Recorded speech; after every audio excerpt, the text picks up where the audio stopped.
రథసప్తమి రోజు ఉదయం రథసప్తమి తిథి ఉండగా సమంత్రక స్నానం చేయాలి. మంత్రం లేని స్నానం మీరు చేశారనుకోండి, అది కాకి స్నానం అని పిలుస్తారు.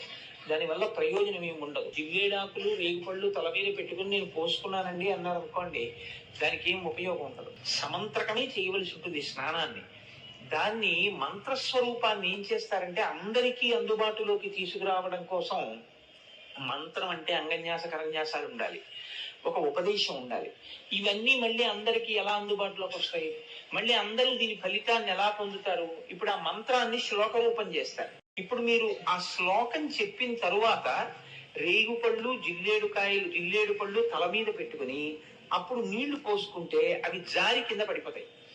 అలా పడిపోయి అనుకోండి, 7 జన్మల క్రితం చేసినటువంటి పాపాలని ఆ స్నానంతో తీసేస్తారు.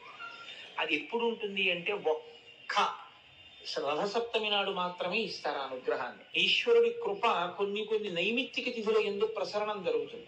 నేను ఆ శ్లోకాన్ని ఇవాళ రాసుకుని రావడం జరిగింది. ఒకసారి మీరు వినండి. రథసప్తమి రోజు ఉదయం రథసప్తమి తిథి ఉండగా ఆ శ్లోకం చెప్పుకోండి. యజ్జన్మ కృతం పాపం మయా సప్తమ జన్మసు తన్మే రోగంచ శోకంచ మాకరీ హంతు సప్తమి ఏతజ్జన్మ కృతం పాపం యచ్చ జన్మాంతరార్జితం మనోవాక్కాయజం యచ్చ జ్ఞాతా జ్ఞేతే చ యే పునః ఇది సప్తవిధం పాపం స్నానాన్నే సప్తసప్తికే సప్త వ్యాధి సమాయుక్తం హరమాకరి సప్తమి.